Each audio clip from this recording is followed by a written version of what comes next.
Salge, what is your dream Mother's Day, either as a mom or as a kid? That's a great question. I don't really have a lot of say in the matter of what. So I don't know. I think for me, my dream Mother's Day would probably be a mix of some solitude to get up and enjoy a cup of coffee. Peace and quiet. Yeah. Yeah, every year it's a new adventure. But I will say it does feel good if you're running an errand or if you need to go to the grocery store, and the number of people that really stop to say Happy Mother's Day, and Yeah, everyone should do that. you kind of feel special. Yeah, Yeah, moms are superheroes for real. So they are. For First Focus on Children, this is Speaking of Kids. I'm Bruce Leslie. And I'm Messellech Looby. Speaking of Kids is a podcast that puts kids at the center of public policy.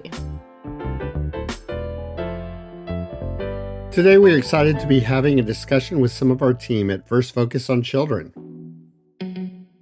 Averi Pakulis serves as Vice President for Early Childhood and Public Health Policy. She's worked for nearly 6 years in the House of Representatives in the personal office of Congresswoman Rosa DeLauro, who's also been a guest of ours on Speaking of Kids. You should check out her episode. And Trenessa Freeman is a heroic Director of Operations at First Focus on Children, providing day-to-day support and guidance to our team. I invited these two amazing moms to join me for a conversation and a deeper dive at the state of motherhood today and the role that motherhood plays as it relates to children and families. Welcome, Trenessa and Averi, to Speaking of Kids. Thanks for having us. Thank you for having us. This is a treat. This is going to be a fun episode to all of our listeners. This is a special Mother's Day episode, and we have two of our resident mamas of First Focus on the podcast. And between the three of us, we have 9 children. And so, Trenessa, I will let you go first because we have to do some deductive reasoning to figure out who has how many children. How many do you have? Well, I am blessed with 4 beautiful children. I have 2 girls, 2 boys, 2 women.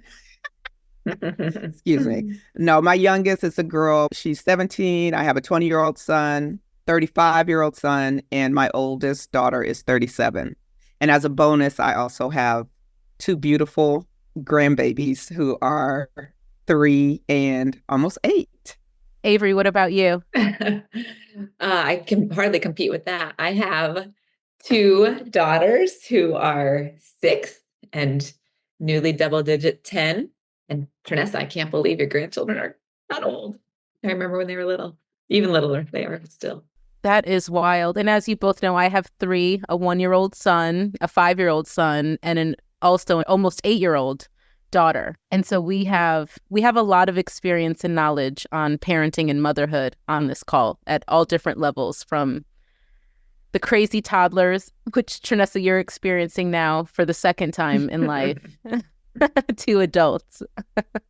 But in today's episode, we're really going to be talking about the role of government and really society's role in supporting mothers and children and families across the country.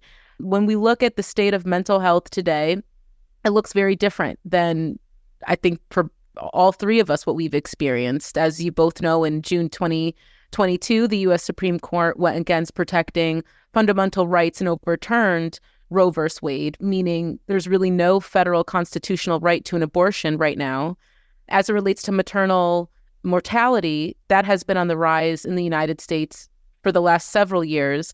And there's, an even bigger impact for Black women. We are 3 times more likely to die from pregnancy-related causes. And the CDC has reported that 84% of these pregnancy-related deaths are thought to be preventable. The thing that connects all of us is we have girls, we have daughters, and we are now living in a world where this looks different. Maternal health and reproductive rights looks very different for our children than it did for us. Trenessa, do you want to start with sharing how do you feel about this as it relates to your girls, and then also for society, what this means for families and children across the country? I hadn't given a lot of thought to reproductive rights when I was in the midst of reproducing. I felt like I had access to what I needed. And so I just didn't give a lot of thought to it. Fast forward to now, when I think about my daughters, it stresses me out. Not having access to reproductive rights is, I don't want to make it bigger than it is, but it's big. And it scares me. It scares me. I don't like it. I'm not sure what to do, but I'm sure something has to be done. Yeah, that's where I am right now. I would like for my daughters and my granddaughters and all women to have the same access to healthcare that I have had, not less. And I feel like that's what that decision did to us. It removed access, so it feels less safe. And so now there's work to be done. Averi, how about you? Yeah, I would agree with everything Trenessa just said. I would say that as a parent, we always want and expect the world to be a better place when our kids are the age we are now, or, later in their lives. And we don't expect policies, access to healthcare and things that are vital to go backwards. And that feels like we're in that place right now. Maternal mortality rates are worsening as the years go on. They are becoming more disparate. Black women, as you already said, are in an even riskier place than they have been in the past. And that just feels wrong and backwards. And as Trenessa said, our work is cut out for us. We've got a lot of work to do to reverse those trends. And as a parent, it's devastating to think that our kids might have less access to healthcare than we have had. And that is wholly unexpected and it's backwards. So agree that it's scary. I think there are great, smart, energetic people out there who are working really hard on all of these maternal health problems that we're facing. And so I firmly believe that they can and will be addressed and improved. But to have setbacks is pretty tough to take because we've already done that work, right? So we thought, check, we're moving on. But it's not always how progress happens, I guess. Yeah, it was interesting to live through because, to your point, Averi, something that had been in place for so long, you almost take it for granted. And I think, Trenessa, you shared that too. You would never think that, we'd be living in such kind of a time where, like you said, even maternal health outcomes after childbirth are looking scarier and scarier. And, on that note, it leads us to talk about paid family leave, where there's, again, another real void at the federal level in terms of, regulations. Currently, there's no federal laws regarding paid family leave. And this is important for every woman, mother, family. This is not only, directly related to mothers and family, but it's a family economics issue. We currently have a colleague, Kara Baldari, who leads our family economics and child poverty work that is currently on leave. And mainly she's able to access paid family leave. We have a policy at First Focus. I mean, being a child advocacy organization, we have a paid family leave in place, but we also are based in DC, where in July 2020, DC workers were able to apply for paid family leave, which covers 2 weeks of care for your pregnancy, 12 weeks to bond with a new baby, 12 weeks to care for, your own serious health outcomes that may have occurred postpartum. What were your experiences with paid family leave? Averi, we can start with you. Paid family leave, as you just said, is important for mothers, fathers, caregivers of all kinds. I also lived in DC when I had my first child, but earlier than our colleague Kara did. And so I was a federal employee at the time and there was no paid family leave. So I did what a lot of people did, which was pull together the vacation time I had built up, sick time that I built up, and took that and then took some unpaid leave, which I was able to do for a few weeks, but not everybody can. That's not a reality for everybody. It did not feel like a welcoming policy for myself and my family right after my first child was born. And was pretty mind-boggling that the United States does not have any kind of guaranteed paid family leave for its citizens. And that is completely at odds with most of the rest of the developed world, right? We are far, far behind. We're one of a very small handful of countries that does not have a paid family leave policy. That alone should set off alarm bells. And I think it is in some quarters, but it's incredible that, our country does a lot of things really, really well. We do not do paid family leave well at all. And that has got to change at some point. And I think it is starting to change. We're starting to see states and cities take it upon themselves to provide paid leave to employees, paid family leave, paid sick leave. And those are great benefits that some people can now access, not everybody. And that is the problem with not having a national federal paid family leave policy, that it depends on where you live if you're going to be able to have access to time away from work where you are guaranteed to keep your job, to care for yourself, your child, your loved one. And that is an economically poor decision, I think, because that doesn't provide us with as stable of a workforce as we'd like. And it's a bad decision for families and for their security, and families should get that time that they need to care for each other. So, that has actually changed in the last, I think I said I have a double-digit child now, she's 10. So in the last decade, that has changed. And so I can count that progress in those 10 years, at least in DC. And I think there's a groundswell of support for paid family leave, but your access to paid leave should not depend on the zip code in which you reside. It should be a right that everybody is guaranteed. Trenessa, what's been your experience with paid family leave or the absence of it? It's been a long time since that first one.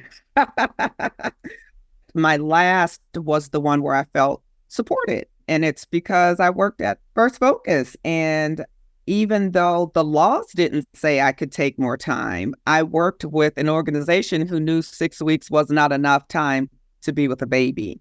And so I also did what Averi did. Every bit of leave I had, I used the 6 weeks. And then, I worked out different hours so that I could spend more time with my baby. And from a governmental standpoint, I did not feel supported when I had my children. It was like, you've had that baby, now get back to work.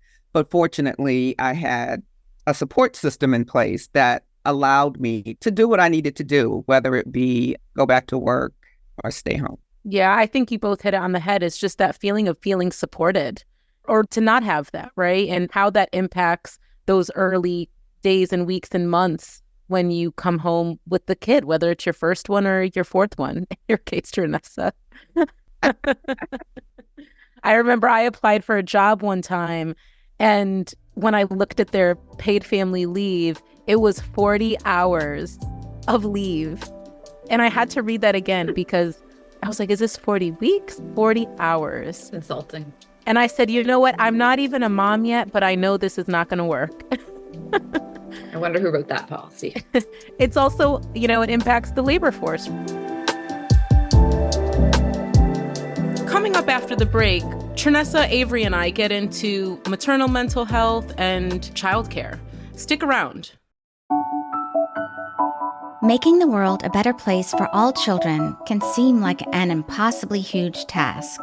Some of you may be thinking, I am just one person. What could I possibly do to make a difference? I'm Leila Nimatallah, Vice President of Advocacy and Mobilization at First Focus on Children.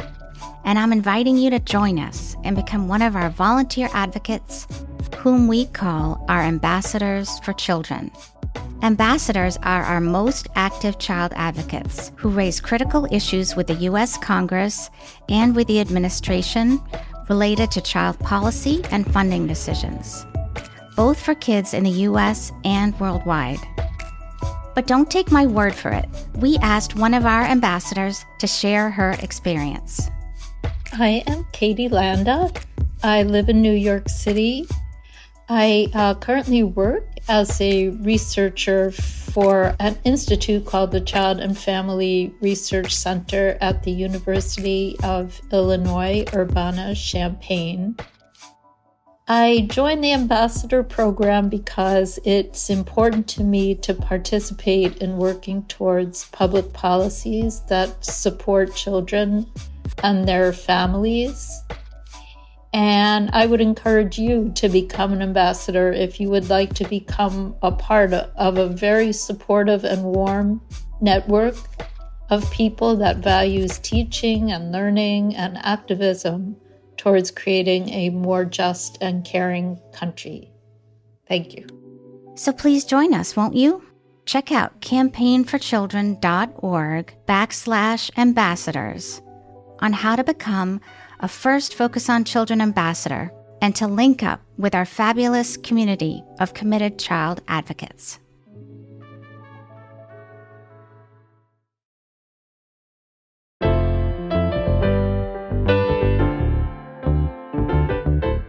First Focus on Children is a bipartisan advocacy organization dedicated to making children and families the priority in federal policy and budget decisions. First Focus moves beyond individual issue areas to serve a more important role, child advocacy.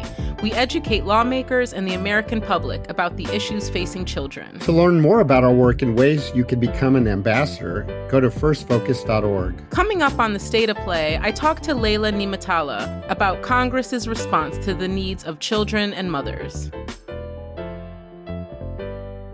We started with maternal health and reproductive rights. We kind of moved into paid family leave. And then, the next little bit of a cluster that I feel like we deal with as moms and families is childcare. We did this major eye roll and sigh when childcare is brought up. It'd be interesting to hear your perspective, Trenessa, because you're now seeing it from different sides, right? Like you experienced childcare, but then I'm sure now your son, who has 2 kids, is experiencing childcare and the set of challenges that we see today with the increase of cost, access issues, quality issues. What do you both think needs to happen? What's been your experience with childcare? And again, where do you see government's role in all this? Averi, we can start with you. You're absolutely right, Sally. Once we're past the paid leave time, then it is time to figure out a childcare arrangement of some sort. And for my kids specifically, we've done a variety of things, which I think a lot of families have, whether that be a home-based daycare, a nanny share, a center-based childcare, family friend and neighbor care. And certainly during the COVID-19 pandemic, all of our childcare plans got blown up and we had to figure out all new arrangements. But there is an enormous role for the federal government to play in childcare policy. And I think I figured this out somewhere between the births of my 2 kids. And when I was touring childcare centers, we ended up in a center for my first daughter. I asked questions about the nap schedule and the playground equipment and, lunchtime and sort of the things that I thought were the important details that I needed to know about her day and what it would look like. And then by the time my second daughter was born and I had a little more experience as a parent and I had more experience in childcare policy, I asked a whole different set of questions. And those were questions like, what's your turnover rate for your staff? What do you pay your staff? Do you give your staff paid leave? Do they have paid sick time? Do they have vacation time? Because I realized that how we treat the childcare workforce is directly related to the quality of the care that our kids get. And most childcare providers are not able to answer those questions in as great a way as even they would like to, right? They can't afford to pay their staff very well for this incredibly important work that they do. First of all, I also want to really highlight that the people we choose to leave our kids with as parents, that is the most stressful and sort of biggest decision, one of the biggest decisions we make. And it is not taken lightly. And so to then decide, okay, I feel this place is going to be safe for my child. And then for those people not to make a living wage is appalling. And then also, how do we expect them to be able to provide for their families? How do we expect them to stay in a job over the long term? And we know that stability in providers and care is positive for kids. And so I think I've learned a lot over the couple of years, as I said, between my kids. And that's where the federal government comes into play on paid leave, right? So we already talked about paid leave for ourselves as parents, but what about paid leave for the people who are caring for our kids? And many of them are parents themselves. On a living wage that is paid to caregivers and their access to benefits is so important. And so again, that's where the federal government needs to come in, because an individual childcare provider can't possibly afford on parent fees alone to provide that kind of compensation and stability for their workforce. And so just like in K-12 education, where we are all guaranteed a public education from kindergarten through grade 12, I think we need to look at that same lens and look at it for the younger years as well, where right now things are expensive, inaccessible, and we are not providing for these childcare professionals in the way that we really need to be. So I think there is a huge role for the federal government to play in childcare and to make it more accessible and affordable for families and sustainable for the workforce. Yeah, I couldn't agree more. And Averi, you and I both lived in DC during a window where we had access to free universal pre-K 3 and 4, which is a huge cost saving. I mean, I don't know what it is in DC. I know for me personally, it felt like, you know, it was a lot of money, thousands and thousands of dollars when you add it up. Trenessa, what's been your experience with childcare? Childcare was probably my biggest hurdle with all my children. With my older children, it worked out because their grandmother was a teacher and retired right around the time when nothing was working or nothing was available, or I don't remember, this was more than 30 years ago, but I do know that my mother-in-law was who took care of the kids because there was no other option. That was a huge bonus for them. It was the best case scenario. And so that was wonderful, great. Fast forward to my second set of children, it was really stressful having to put them in childcare. What matters to me more than anything, and I'm handing them over to you, and I don't really know you, and I'm trusting that you will take care of my kid like I would. And I used a commercial place for a little while. I didn't care for that.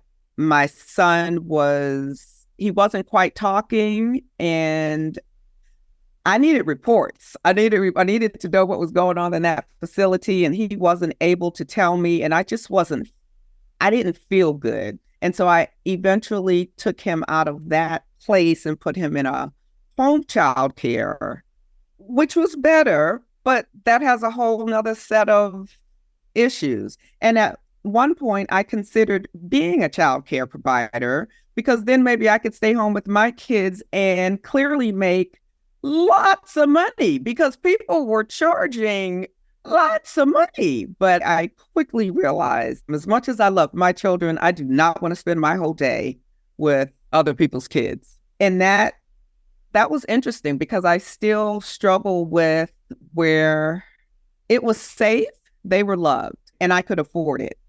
But it wasn't my first choice. I didn't have access to my first choice for childcare. And I agree with Averi wholeheartedly. The government's role should be the same as it is from K to 12. Let's get it 0 to K because they need support then as well. I could not agree more. And I just think it is a privilege to have options. I feel very fortunate and very blessed and very privileged to have had all 3 of my kids while working at First Focus, because both of you know this. I also did not like where my son was going, who's now 5. And I remember walking into the daycare center and I don't even think they knew his name, or it was something that just made me say, you know what, this will be his last day here. And I didn't have a plan. And so I just proceeded to get a bassinet and set it up in my office. And he became the office mascot for a long time.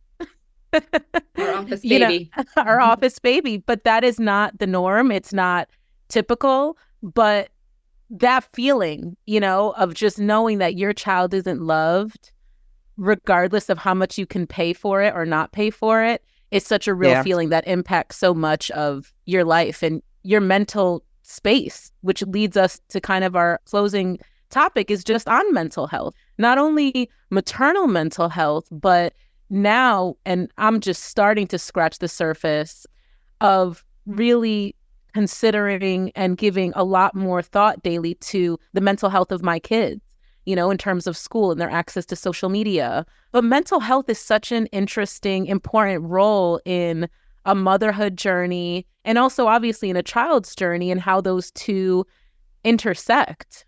Trenessa, as someone that has kids that have, wide gaps, and then also you have a almost 8-year-old grandson and have gone through all these different challenges, right? Like, how do you view mental health? How has that shown up for you throughout your motherhood journey and as it relates to your children? Ma'am, that's a whole podcast if I answer that question. I know. But I will say that it's loaded, right? First of all, in the Black community, mental health for a long time was met with just pray it away. And when I say the Black community, I mean my mother. So any mental health issues were, and I don't want to say this in a way that belittles my mother, But she came from an age where she didn't trust doctors and where she saw people go to doctors and come back worse. And so when we talk about mental health, it's like, well, don't go to the doctor. That's what you're not going to do. That's number one. The only other option is to pray. Well, I tried it, Mom.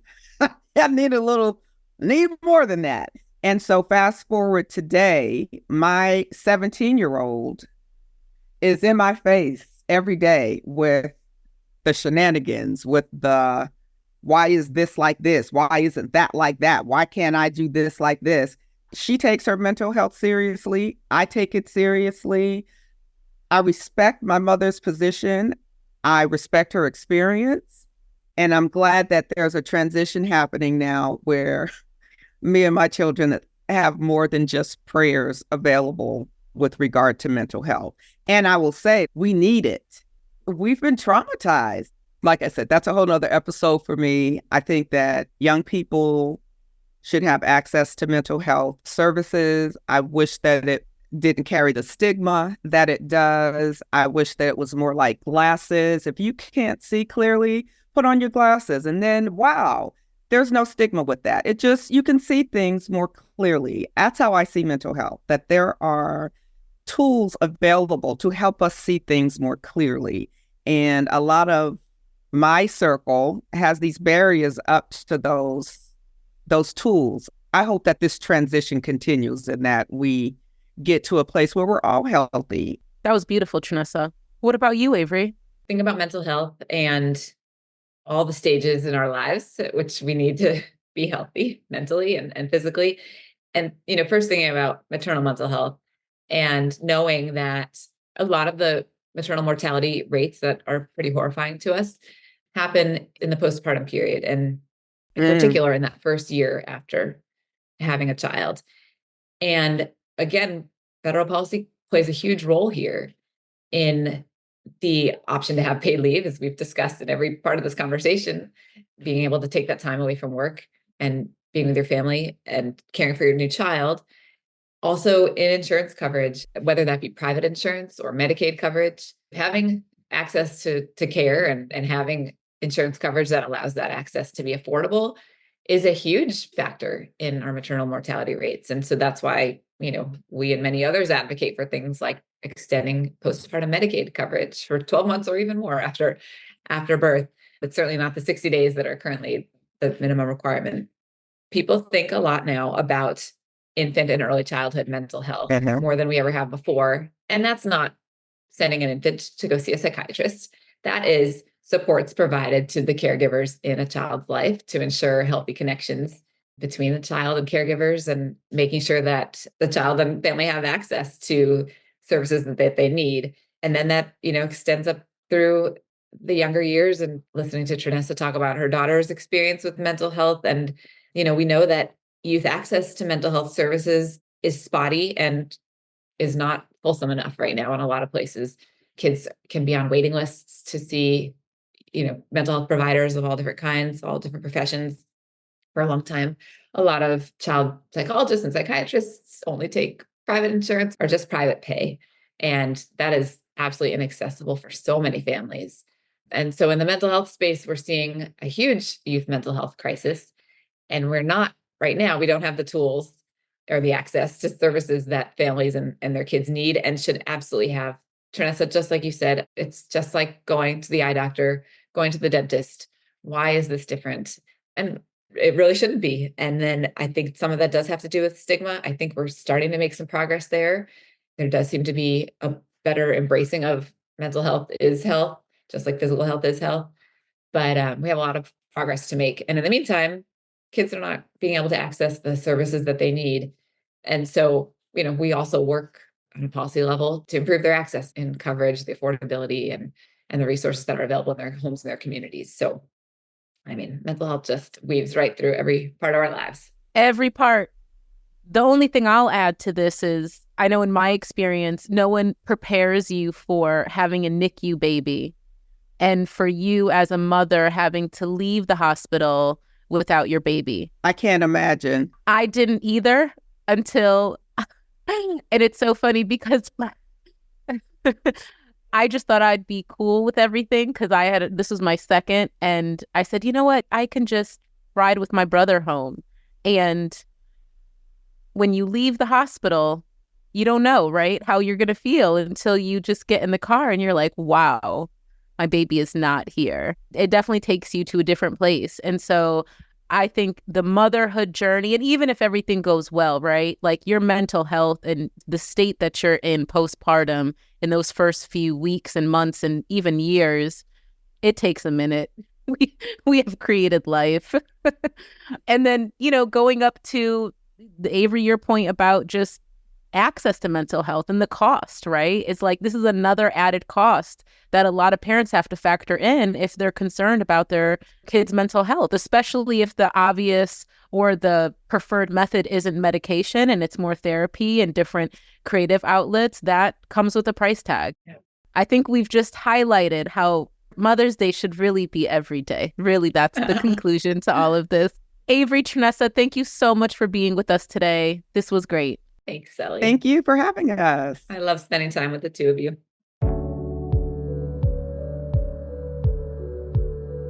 Welcome, Leila, to State of Play. Thanks so much for having me, Messellech. As you know, this is our special Mother's Day episode. So we had Averi and Trenessa on earlier, which was a treat to get into all the different elements of motherhood and different pressure points and points of consideration that kids need throughout their life. You have 2 little ones. As you know, I have 3 little ones. Well, yours aren't so little anymore. How do you think Congress is reflective, or how do you think Congress responds to the needs of children and mothers? I'm so glad you're doing this episode, Messellech. It's so important. For me, motherhood was definitely a challenge. I remember after my first was born, staying up all night, making sure that he was still breathing. It was such a transformative experience in so many ways. And while I went into motherhood, caring theoretically about all children, I came out of motherhood seeing every child as most important to me. And you don't have to be a mother or a parent to feel that way about kids. That was just my experience. But I definitely grew as a person thanks to my 2 boys who are now, as you said, in their early 20s. They're no longer little ones, but they taught me so much. And unfortunately, it doesn't seem like our U.S. government has yet learned the lesson of the importance of investing in our kids. First Focus on Children and the Campaign for Children have quantified that, unfortunately, our budget vastly underfunds children's programs. We spend less than 10% of our budget on children domestically, despite the fact that they make up 22% of our population. And it gets even worse when you talk about our foreign aid funding.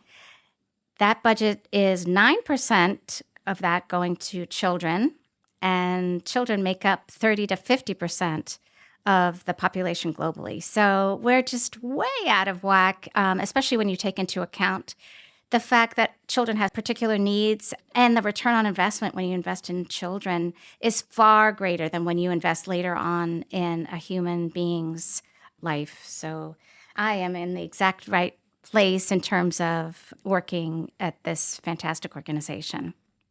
What always blows my mind about motherhood, and I've seen it in myself to a degree and with family and friends, is because of your shift in perspective, it inspires you to create, and to really think of problems and solutions in a different way. As you know, we've had Dr. Mona, who is now, has launched her RX program, which is providing direct supports to pregnant mothers in Flint. And we've also had, Dr. Annie Andrews, who has launched a PAC to get at exactly some of the points that you just speak of, is the lack of investment in kids and the need to prioritize them. We also had the executive director of Moms Rising on, Kristen Rowe Finkbeiner. And for me, motherhood really was the catalyst to all of them thinking about their work and the way that they had looked at the world, and the way motherhood had, really opened their eyes to different points and need for improvement in society and in policy.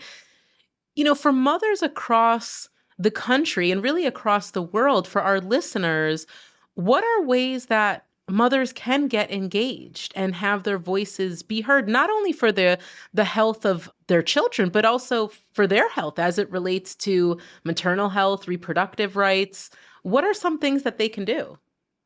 Love that question, Messellech. Thank you. Well, first of all, thank you for hiring me for this job because I get to be the Vice President for Advocacy and Mobilization at First Focus on Children and the Campaign for Children, meaning that I get to work with everyday folks around the country to inspire them and support them to meet with and communicate with their elected officials, their 2 senators and their 1 representative in Congress to raise awareness about the importance of investing in programs that support children and their families to ensure that kids get to go to school, good school, to ensure that kids get to have proper nutrition, to ensure that kids receive mental health and other health care that they need, and globally to address conflict and humanitarian disasters. So all of that is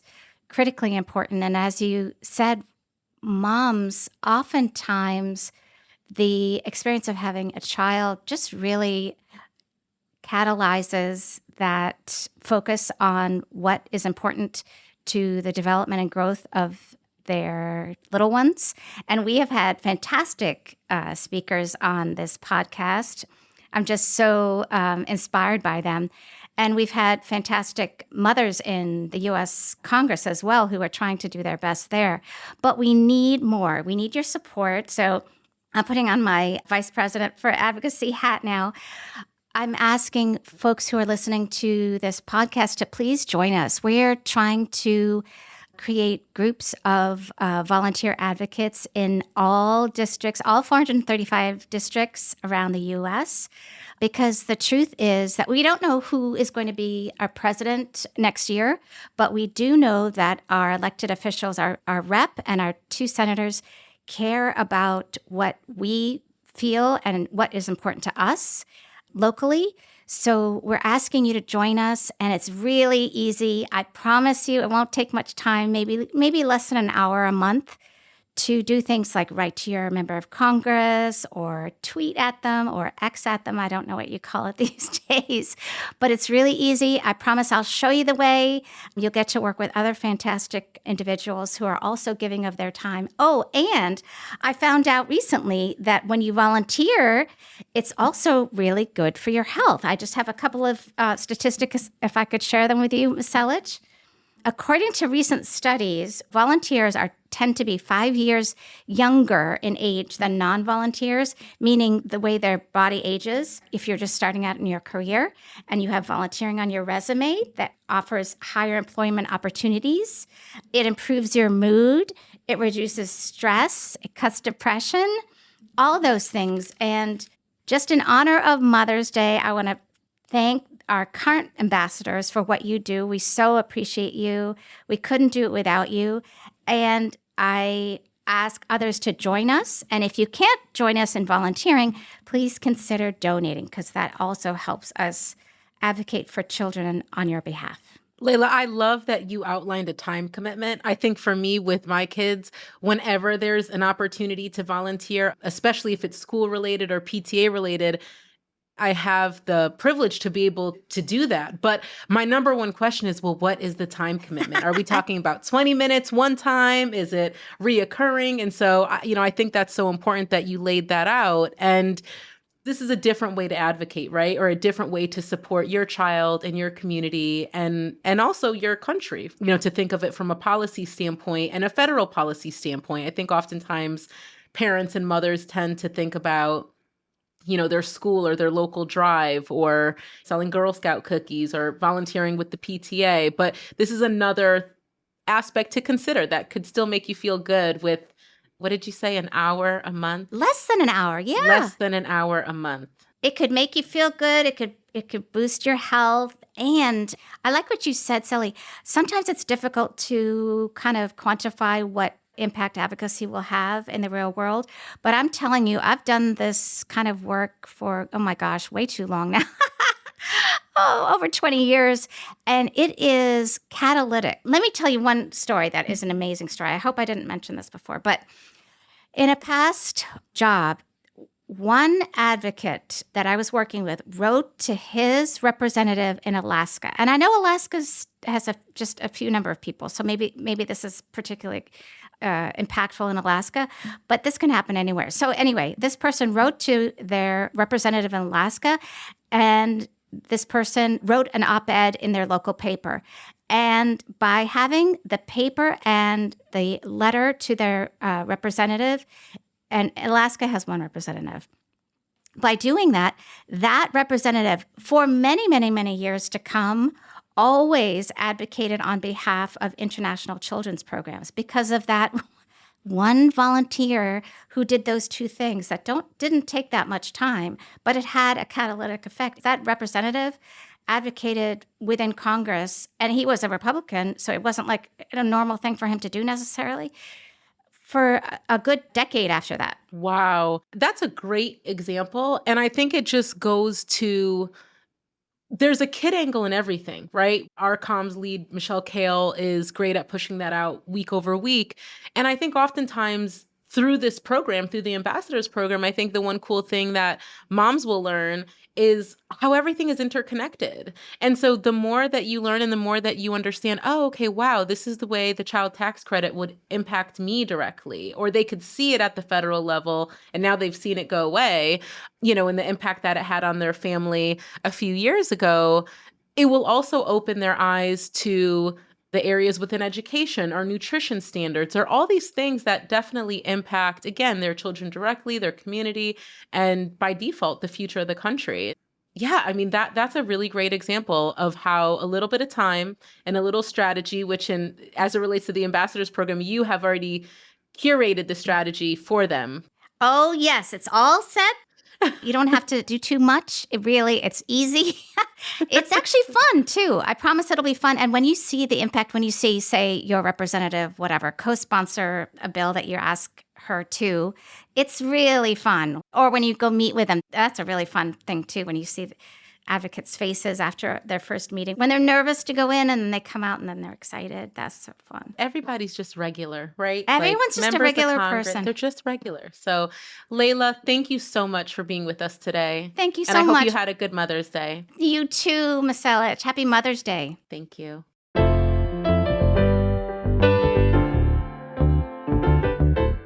This is Speaking of Kids. Thanks for listening. I'm Bruce Leslie. And I'm Messellech Looby. Special thanks to our guests, Trenessa Freeman, Averi Pakulis, and Leila Nimatallah. Speaking of Kids is a podcast by First Focus on Children. Elizabeth Wyndham is the supervising producer, and Julia Wyndham is the associate producer. Leila Nimatallah is the advocacy and mobilizing producer, and the senior producer is Jay Woodward. Our theme music is Don't Look Twice by Sam Barsh. For more information about this week's episode, go to firstfocus.org. You can find all our links in our show notes. If you have any thoughts, questions, or interest in becoming a First Focus on Children ambassador, email us at speakingofkids@firstfocus.org. And please follow, rate, and review on Apple Podcasts, Spotify, or YouTube. Speaking of Kids is produced by Windhaven Productions and Blue Jay Atlantic.